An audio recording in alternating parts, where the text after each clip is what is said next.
वंदन। संयममय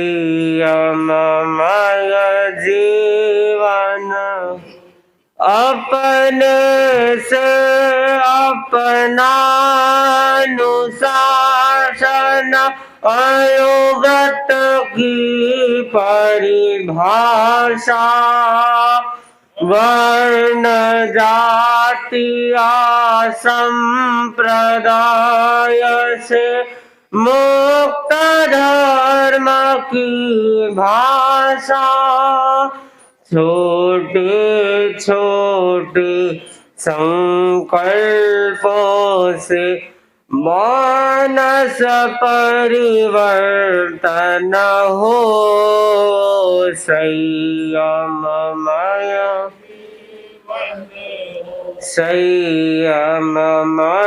जीवन हो मैत्री भाव हमारा सबसे प्रतिदिन बढ़ता जाए समता से अस्तित्व समन्वय नीति सफलता पाए शुद्ध साध के लिए नियोजित मात्र शुद्ध साधन हो संयममय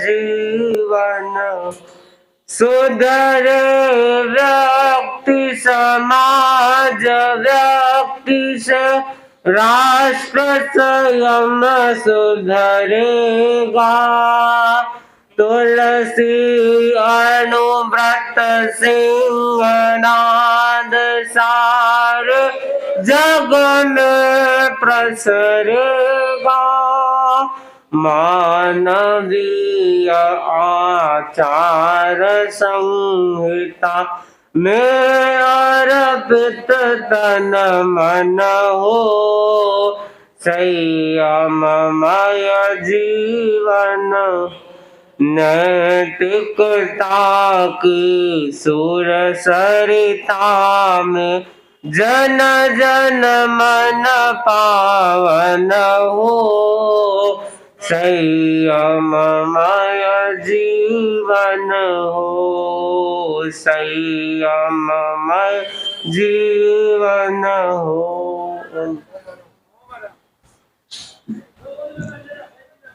जी के श्री चरण में कोटि से वंदन। मुनिवृंद, उपस्थित धर्म प्रेमी भाइयों बहनों, कथमुत्पद्यते धर्म कथं धर्मो विवर्धते कथं च स्थाप्यते धर्म कथं धर्मो विनश्यते सत्यनोत्पद्यते धर्मो दयादानैर्विवर्धते क्षमया स्थाप्यते धर्म क्रोधे लोभात् विनश्यति क्रोधे लोभात् विनश्यति। अध्यात्म की संगोष्ठी चल रही थी। प्रश्न उपस्थित हुआ, धर्म का नाश कैसे होता है, धर्म कैसे बढ़ता है, धर्म कैसे उत्पन्न होता है और धर्म कैसे स्थापित होता है। पहला बताया गया है धर्म कैसे उत्पन्न होता है।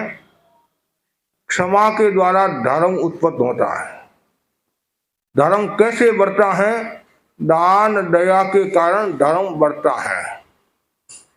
धर्म कैसे स्थापित होता है, कैसे उत्पन्न होता है, वो तो सत्य के द्वारा, और कैसे स्थापित होता है वो क्षमा के द्वारा। और धर्म का विनाश कैसे होता है, वो होता है क्रोध और लोभ से धर्म का विनाश होता है। मानव जीवन को दुर्लभ बताया गया है।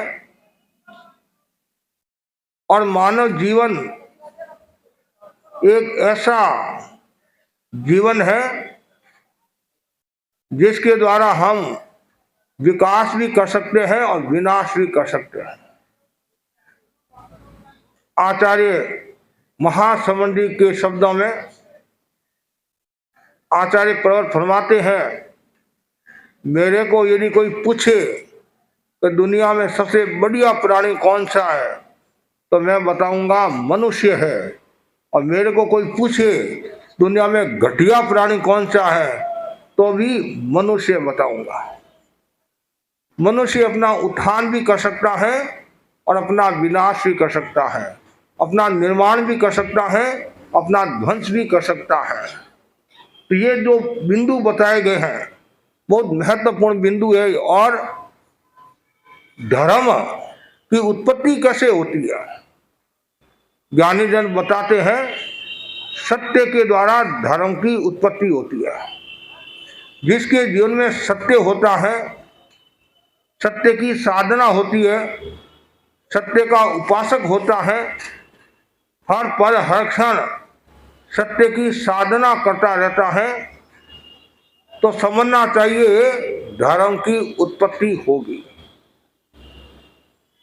बहुत जरूरी है हमारे जीवन में सत्य का होना।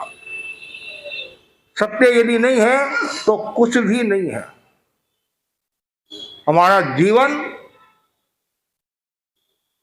सत्य पर आधारित है। एक दृष्टि से व्यवहार में भी सत्य का बहुत बड़ा महत्व होता है। जो व्यक्ति असत्य बोलते हैं, झूठ बोलते हैं, उनका विश्वास उठ जाता है। असत्य अविश्वास का घर है और सत्य विश्वास का घर है। तो धर्म की जो उत्पत्ति होती है वो सत्य के द्वारा होती है। और कुछ लोग ऐसे होते हैं, मेरे प्राण चले जाए लेकिन मेरा सत्य नहीं जाना चाहिए। राजा हरिश्चंद्र का उदाहरण आता है। सत्य के खातिर सब कुछ छोड़ने के लिए तैयार हो गया, सब कुछ करने के लिए तैयार हो गया, सत्य मेरा है। इधर राजा हरिश्चंद्र का उदाहरण, उधर राजा वसु का उदाहरण। राजा वसु भी सत्यवादी था, लेकिन परिवार के मोह के कारण, परिवार का मोह लिया, असत्य बोला, परिणाम ये आया। ऐसा कहा जाता है उसका सिंहासन आकाश में अधर रहता था, लेकिन असत्य का सहारा लिया, वो सिंहासन नीचे गिर गया और कालांतर में वसु नरक में गई। तो सत्य का कितना बड़ा मूल्य है। सत्य से ही व्यक्ति यश कीर्ति को प्राप्त होता है और सत्य से ही व्यक्ति स्वर्ग और मोक्ष को प्राप्त होता है। आदमी असत्य क्यों बोलता है, उसके 4 कारण हैं। क्रोध, लोभ, भय, हास्य। कोहवा, क्रोध के वशीभूत होकर आदमी असत्य बोलता है। लोभ के वशीभूत होकर आदमी असत्य बोलता है। भय और हंसी मजाक में आदमी असत्य बोलता है। कभी कभी ऐसा सुनते हैं, रूंगटे खड़े हो जाते हैं, ये असत्य क्यों बोल रहा है, इसका क्या कारण है। कुछ लोग तो जानबूझकर असत्य बोलते हैं, हंसी में मजाक में आदि में असत्य बोलते रहते हैं कि हमारे को मजा आता है। अभी तो तुम्हारे को मजा आ रहा है, जब कर्म उदय में आएंगे, सजा मिलेगी, तब पता चलेगा। जो असत्य बोलता है, सरस्वती भी उससे दूर हो जाती है, लक्ष्मी भी दूर हो जाती है, दुर्गा भी दूर हो जाती है, और घर में भी शांति नहीं रहती है, और वह कभी शांति को प्राप्त कर सकता है। और घर का वातावरण कलुषित हो जाता है, घर का वातावरण भी एकदम खराब हो जाता, कारण असत्य के कारण। तो यहाँ बताया पहला जो सूत्र है, जो धर्म की उत्पत्ति सत्य के द्वारा होती है, और धर्म का जो विकास विवर्धन, धर्म जो बढ़ता है वो किसके द्वारा बढ़ता है, दान और दया के कारण धर्म बढ़ता है। दान का भी अपना मूल्य है, दया का भी अपना मूल्य है। जिसके जीवन में दया का भाव होता है, जिसके जीवन में सुपात्र दान देने की भावना होती है, विसर्जन की भावना होती है, दान देने की भावना होती है तो धर्म बढ़ता है। हमारे हाथ में है धर्म बढ़ाना और हमारे हाथ में है धर्म घटाना। धर्म बढ़ाया धर्म बढ़े, कहते नहीं, धर्म बढ़ाने से धर्म बढ़ता है और धर्म बढ़ाने से और भी लाभ होता है। तो दान और दया ये दो शब्द है। दान और दया का मतलब क्या है? दियते इति दानम, जो दिया जाता है वो दान हो गया। और यदि हम थोड़ी गहराई में जाए, आत्मा की दृष्टि से चिंतन करें, स्व परोपकारार्थ वितरण दानम, अपने स्व और पर उपकार के लिए वितरण जो किया जाता है वह दान है। जिस दान से आत्मा का पोषण होता हो, जिस दान से स्वयं की वृद्धि होती हो, जिस दान से अनासक्ति का विकास होता हो, उस दान का मूल्य है। दया का मतलब पापाचन्ना रक्षा, पापाचन्ना दात में रक्षा दया। जो पाप आचरण में डूबा हुआ है, हिंसा में डूबा हुआ है, असंयम में डूबा हुआ है, और उसको संयम में स्थापित करना, अहिंसा में स्थापित करना, पाप प्रवृत्तियों से मुक्त कराना, वह है दया, आत्मिक दया है। ऐसे तो लोक व्यवहार में प्राण रक्षा को भी दया कहा गया है। कोई जीव किसी का प्राण बचाता वो भी एक दया है। तो वास्तव में आध्यात्मिक दृष्टि से चिंतन करे तो जो हिंसा में डूबा हुआ है, सावधिक प्रवृत्ति में डूबा हुआ है, भोग में डूबा हुआ है, उसको तत्व समझाकर धर्म में स्थित करना, वह है आत्मिक दया। जैसे लौकिक दान और लोकोत्तर दान होता है, वैसे लौकिक दया और लोकोत्तर दया होती है। लेकिन हमारे भीतर में हमेशा दया का भाव होना चाहिए, करुणा का भाव होना चाहिए। और जितनी ज्यादा दया होगी उतना ही आत्मा का विकास होगा। जिसके भीतर में दया का भाव है वही तत्व समझेगा और वही आगे बढ़ेगा। बहुत सुंदर कहा गया है, दया दया सब कोई कहे, दया धर्म से ठीक, दया ओळख ने पाची त्यारी मुकत नजदीक। कितना सुंदर कहा है। तो दया को समझो। आचार्य भिक्षु ने भी कितना सुंदर कहा है, जीव जीवे तो दया नहीं, मरे तो हिंसा मत जान, मारण वाला ने हिंसक कहो नहीं, मारे तो दया गुण खा। कितना सुंदर है। और यदि हम किसी के प्रति राग करते हैं तो भी धर्म नहीं है, द्वेष करते हैं तो भी धर्म नहीं है, उसके पीने की इच्छा करते हैं, उनके उत्थान की इच्छा करते हैं, उनका विकास हो, आत्मा का कल्याण हो, वास्तव में वह वीतराग देव का धर्म है। तो दया और दान दोनों का अपना मूल्य है। तीसरा जो सूत्र बताया, धर्म स्थापित कैसे होता है, हमारे जीवन में धर्म स्थापित है कैसे होता है, उसके लिए बताया गया क्षमा। क्षमा के द्वारा धर्म स्थापित होता है और क्षमा के द्वारा कर्मों का क्षय किया जा सकता है। और धर्म का प्रवेश द्वार क्या है, वह क्षमा है। जिसके जीवन में धर्म है उसके जीवन में सब कुछ है, धर्म नहीं है तो कुछ भी नहीं है। और धर्म का पहला द्वार बताया, धर्म में प्रवेश करना है तो सबसे पहले क्षमा की साधना करो। बार बार भावना भाओ, मेरा वह दिन आए मैं संपूर्ण से क्षमा की साधना करूं और कहीं भी मेरे भीतर में क्रोध का, आवेश का भाव नहीं रहे। यदि क्रोध और आवेश का भाव है तो मैं ये ऐसा करूंगा वैसा करूंगा, चिंतन करते जाओ, करते करते, जैसे मैंने पहले भी आपको बताया था, राजलेश्वर के चंडालिया जी थे, टिकम चंदी चंडालिया होंगे, यदि उनको गुस्सा आ जाता तो 3 दिन तक वो रोटी पानी खाते। क्या 3 दिन तक रोटी पानी खाते हैं? 3 दिन तक रोटी पानी खाते थे, बोलो आप। और 8 दिन में 3 बार आ जाए तो रसगुल्ला खाते होंगे, रसगुल्ला खाते होंगे। और किसी को तो मजा आता है, महाराज जब तक गुस्सा नहीं करे, अपना रोब नहीं दिखाए तो पता ही क्या चलेगा मेरा नाम ये है। लेकिन ये नहीं सोचते हैं कि इससे नुकसान कितना होता है, आत्मा का नुकसान, परिवार का नुकसान, धर्म का नुकसान, धन का नुकसान, सत्य का नुकसान ही नुकसान। लाभ क्या है? यदि गुस्सा करने से कोई लाभ होता हो तब तो कोई बात समझ में आती है। अब लाभ तो है नहीं, फिर भी हम गुस्सा करते हैं। और हम सब बाणिया है, कहते हैं बाणिया है, तो बाणिया तो बहुत बुद्धिमान होता है। बाणियों बाण विसरे अमरापुर में जाए, साइल सू सौदो करे टक्को पैसो खाए।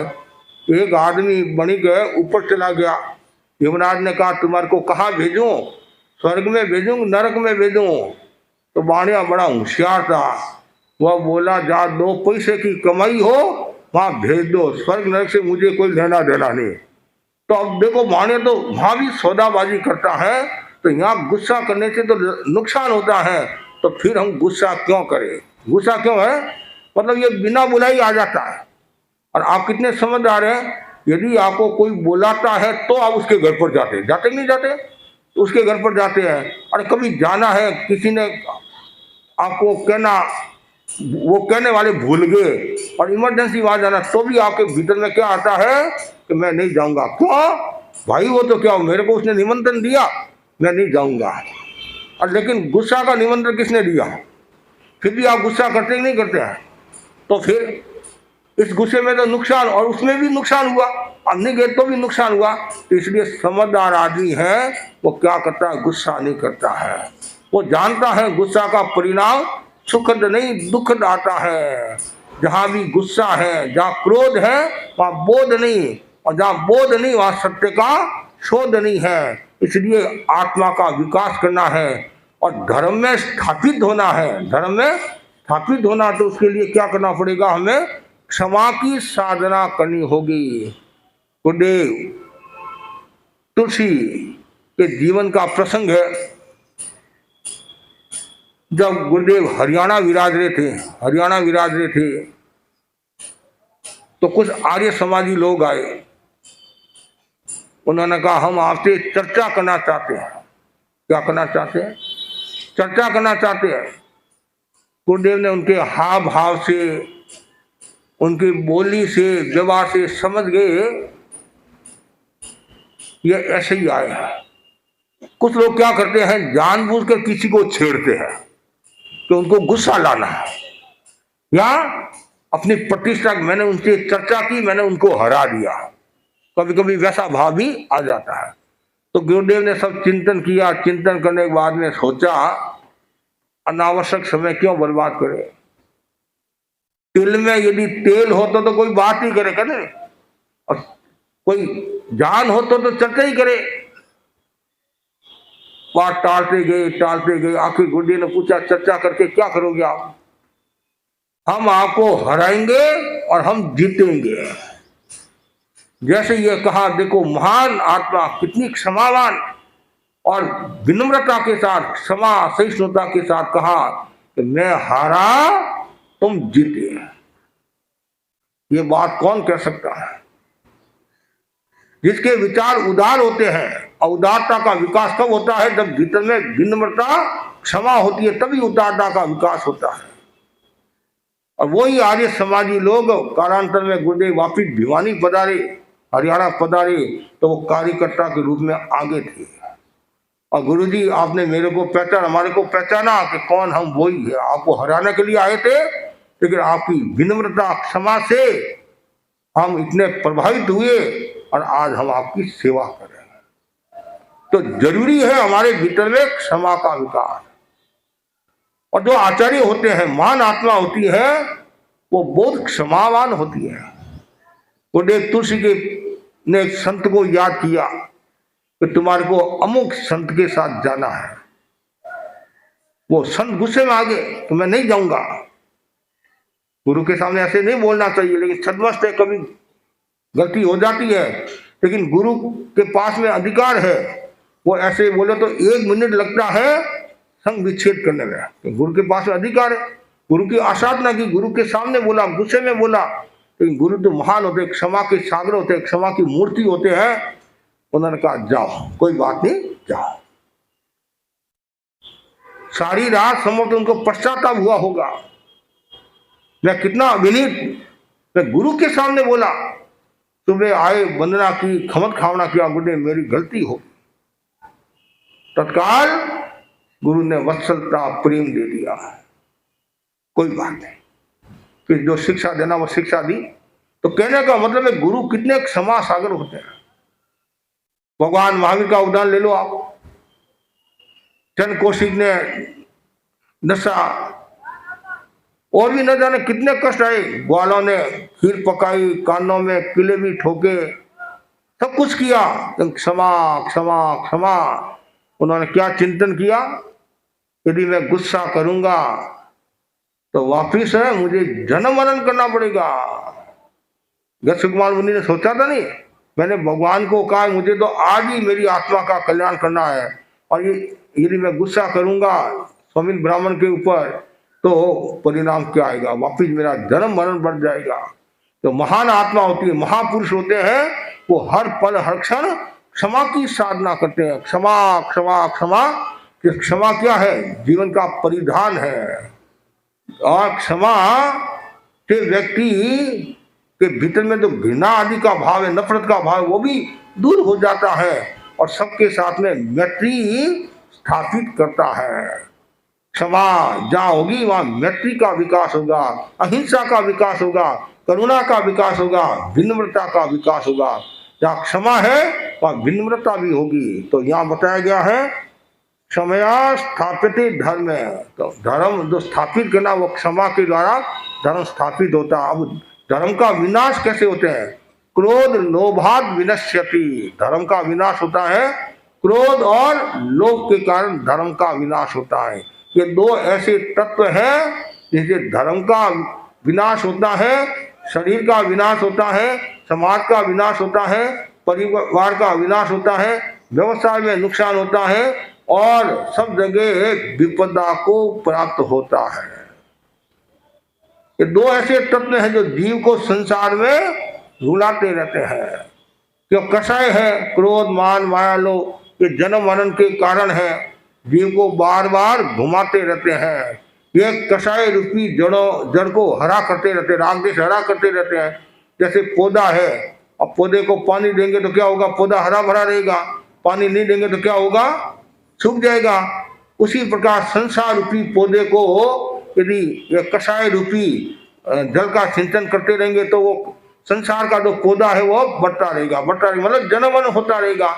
इसलिए क्रोध और लोभ को छोड़ना चाहिए, दोनों ही घातक है। देखो शराब से इतना नुकसान नहीं होता है, उतना नुकसान क्रोध से होता है, लोभ से होता है।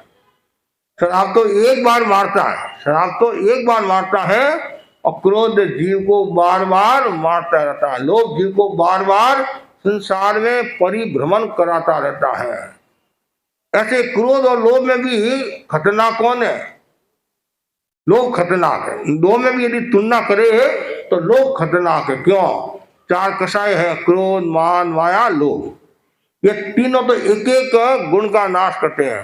क्रोध से प्रीति का नाश होता है, अहंकार से विनय का नाश होता है, माया से मित्रता का नाश होता है और लोभ से सब गुणों का नाश हो जाता है।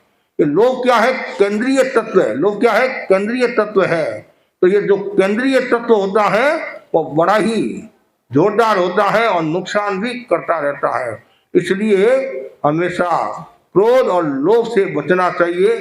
क्रोध और लोभ से नहीं बचता है तो कभी कभी क्या होता है, लोभ में आकर व्यक्ति मूल पूंजी को तो गंवाता ही है और साथ में कर्जा और कर लेता है। और कभी कभी थोड़े के खातिर ज्यादा को भी गंवा देते, हैं।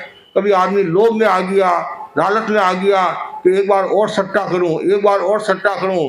इस सट्टा में ऐसा होता है वो पट्टा ही चला जाता है, घर का पट्टा बोलते नहीं, पट्टा भी चला जाता है।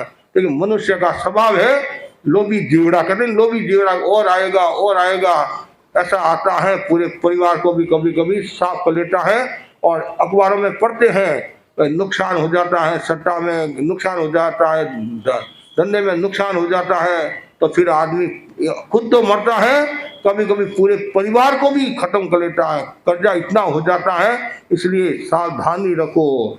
ऐसा कहा जाता है, देनो भलो ने बाप को, बेटी भली ने एक, पेंडो भलो ने कोष को, ईश्वर राखे ते। कितना सुंदर का है, पुराने समय का पद्य है। जो सिर पर कर्जा, बाप का कर्जा हमने देनो भलो ने बाप को, बड़ा कठिन काम है। क्यों, कर्जा है तो ब्याज, वो चक्रवर्ती ब्याज, पहले चक्रवर्ती ब्याज भी होता है ना, चक्रवर्ती ब्याज में ब्याज आदमी डूब जाता है।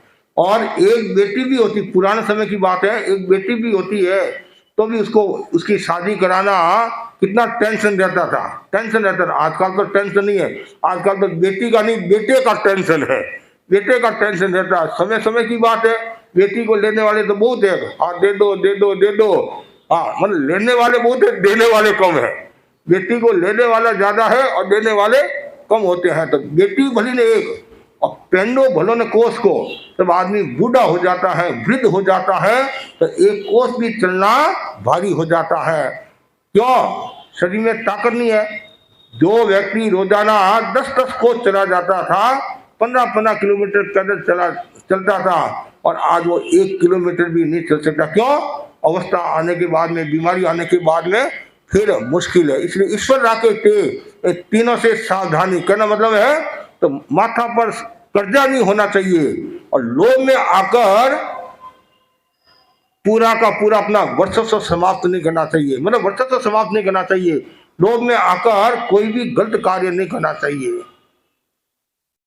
एक बंदर था, कौन था? बंदर, जंगल में घूमता बंदर, बंदर था तो बांदरी भी थी, दोनों खूब ठाट बाट के साथ घूमते, फल फूल खाते, इधर उधर इधर ऐसे। अब बंदर तो चंचल स्वभाव वाला होता है, तो कूदता फांदता रहता है, और मन के बारे में बता रही, मारो मन बांदरो छे, कहते नहीं मेरा मन बांदरा है। तो बंदर घूमता इधर उधर, इतने में क्या होता है, आकाशवाणी हुई। क्या हुई? आकाशवाणी हुई, हे बांदर सुन मेरी बात, ये जो बावड़ी है, इस बावड़ी में जो स्नान करता है, तो पशु है वो मनुष्य हो जाता है, तो मनुष्य है वो देवता हो जाता है। लेकिन शर्त एक ही है कि एक बार ही, यदि 2 बार यदि वो स्नान करेगा तो वापिस मूल का मूल हो जाएगा। जैसे ये बंदे ने सुना, खुश हुआ, प्रसन्न हुआ कि हम इतने वर्षों से पशु योनि में हैं, दुख भोग रहे हैं, अज्ञान में जी रहे हैं, अब मौका आ गया है, हम मनुष्य बनेंगे और खूब राज करेंगे। उसने बांदरी को कहा, बांदरी ऐसी बात है, कूदे और छलांग लगाकर स्नान करके बाहर आ जाए। बांदरी भी होशियार थी, बहुत अच्छी बात है। बांदरी ने कहा, पहले आप स्नान करो। क्या कहा? पहले आप स्नान करो, और आप यदि राजकुमार हो गए तो मैं भी स्नान कर लूंगी और मैं भी राजकुमारी हो जाऊंगी। बंदर बोला, मैं झूठ थोड़ा ही बोल रहा हूँ। आकाशवाणी हुई, और आप झूठ नहीं बोल रहे, आप तो मेरे प्राणनाथ हो, आप झूठ थोड़ी बोलेंगे। और बंदर को जोश था, आकाशवाणी पर विश्वास था, उसने छलांग लगाई, स्नान की, बाहर आया, क्या बन गया? राजकुमार बन गया। मैंने कहा नहीं, हाँ आप झूठ थोड़ी बोलते, मैंने कहा नहीं, आप तो प्राणनाथ हो। तो उसने भी स्नान की और बाहर आ गई, राजकुमारी हो गई। यहां तक तो ठीक। अब राजकुमार के मन में लोभ आ गया, लोभ बहुत जल्दी आता है। तो उसने सोचा एक बार और स्नान करूं तो देवता हो जाऊंगा, और मेरी ये जो राजकुमारी है देवी हो जाएगी, अप्सरा हो जाएगी। ये राजकुमारी एक बार और स्नान करें। अरे आपने तो मना किया था नहीं, एक बार से ज्यादा नहीं करना है, 2 बार करेंगे तो वापिस मूल के मूल हो जाएंगे। और तुम समझती नहीं है, देवता झूठ बोलते हैं, सही थोड़ी बोलते हैं। देवता की वाणी असत्य भी तो होती है। ठीक है, आप प्राण, आप जैसा कहे वैसा मैं सुनने के लिए तैयार हूं, लेकिन पहले आप स्नान करो। आप स्नान करो, और आप यदि देवता हो गए तो पीछे पीछे मैं भी देवी हो जाऊंगी। कभी कभी का जोश तो होता है, जोश में होश नहीं होता है, होश नहीं होता तो मुश्किल हो जाती है। अब मूर्ख आदमी लोभ में आ गया, लोभ में आ गया तो उसने छलांग लगाई, स्नान की, बाहर आ, क्या बन गया? वापिस बंदर बना। जैसे ही बंदर बना वो रोने लगा, रोने लगा, अरे राजकुमारी तू ही स्नान कर, तुम्हारे बिना मैं जी नहीं सकूंगा, तू ही स्नान कर। राजकुमारी बोली, मैं इतनी मूर्ख नहीं हूं, तुम्हारे जैसी पागल नहीं हूं, रो तुम्हारे बाप को हो, मैं अब स्नान करने वाली नहीं हूं। और आपस में बातचीत करे थे, इतने में क्या होता, उधर से एक घुड़सवार राजकुमार निकल रहा था। राजकुमारी ने इशारा किया और लेकर चला गया, वो वैसा का वैसा रह गया। क्यों हुआ ये? लोभ के कारण। लोभ नहीं करता तो ये समस्या नहीं आती। अति लोभन कर्तव्य, कितना सुंदर कहा है, और अति सर्वत्र वर्जित। अति लोभ भी नहीं करना, और जहां अति है वहां नुकसान है, उसका वर्धन करना चाहिए। लेकिन आदमी लोभ में आ जाता है, फिर उसको कुछ सूझता नहीं है। परिवार वाले भी उनको समझाते हैं तो उल्टा उपदेश देता है, तुम क्या जानती है, तो अनपढ़ है। मैं एमए पास हूँ, बीए पास हूँ, सीए हूँ, वकील हूँ, डॉक्टर हूँ, मेरे पास में वो दिमाग है, वो चिंतन है, तुम मेरे को ज्यादा चिंतन मत दे। लेकिन कभी कभी क्या होता है, छोटे बच्चे भी मार्मिक बात बता देते हैं,